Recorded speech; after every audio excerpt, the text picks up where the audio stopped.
Homer Perry was a congregational minister in Sloan, Iowa, and a registered conscientious objector, thus exempt from military service. He felt, though, an increasing sense of guilt as he watched other men his age enlist or get drafted, and he began to consider enlisting as a chaplain, a topic that would bring his wife Bonnie to tears. But I talked with the chaplain of the Sioux City Air Base, which was about 20 miles from where I lived, and he encouraged me.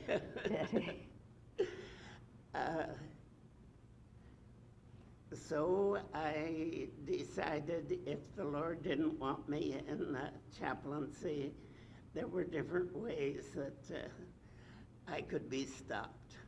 Yes. And so I filled out my papers, registering with the special committee of the Congregational Church as it was then, and the Army papers.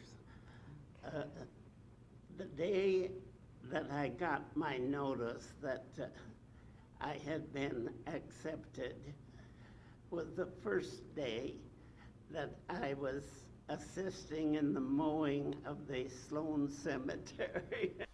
Perry was sent to chaplain school at Harvard University and then was stationed at San Luis Obispo, California, before being shipped to Europe in late 1944. He said his orders were initially for a unit headed to Okinawa, a unit that would lose half its members. But Perry said at the last minute those orders were changed and he was headed to France. Well, we moved by truck and jeep. Okay. But this town had pretty well been blown up by our own facilities. And we had difficulty finding a house that we could stay in. Most of the time, the chaplains and the medical officers stayed in the German houses. And we usually just put our bedrolls on top of the beds so as not to acquire any bugs from within. Okay. What was your reception from the people that lived there in that time? The people were warned ahead that we were coming, that they were to get out. Some of them went to their attics in their own houses. Some of them went to their barns, if they were still standing. Some of them went to relatives that were nearby.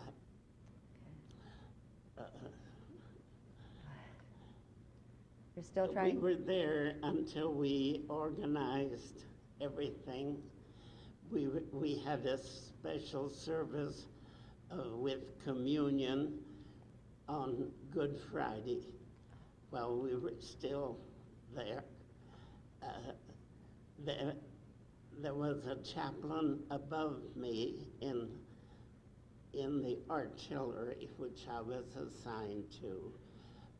We each had 2 battalions to service, about 1,000 men. Perry served with an artillery battalion that would move across the Rhine River on a pontoon bridge, then into Dusseldorf on Easter Sunday, 1945. Then our doughboys, the infantrymen, went from where we landed, south of Norf, into south of Dusseldorf, into the city, and cleaned it out. The Ruhr Pocket surrendered to one of my outfits. Then we were assigned to go to Czechoslovakia, and we fought our way every day between the Ruhr Pocket and Czechoslovakia. Were there many casualties in your group? Very few, actually, because I was with artillery. The casualties were mostly with the infantrymen who preceded us. We were shooting our big guns. One of the battalions had 155 howitzers, which were huge, and they could shoot from 6 to 10 miles ahead. Oh. And we'd clean a city, and the infantrymen would clean it out. And often the next day we would move into the city that we'd shelled the day before. Oh my. And complain. The men, bitch is the word they used, because there were no good houses to sleep in. Jeez. On VE Day, Perry and his unit were just outside the famed Czech city of Pilsen, but the Allies had already agreed that city would be left under Soviet control after the war, and the U.S. forces had to pull back. 3 weeks later, Perry was headed back to the U.S. His unit was sent by train to Spokane, Washington, where they were then shipped to the Pacific Theater for a final assault on Japan that never happened. I was in occupation duty in Japan for 7 months. My outfit deactivated and came home, but Uncle Sam didn't think I had enough points.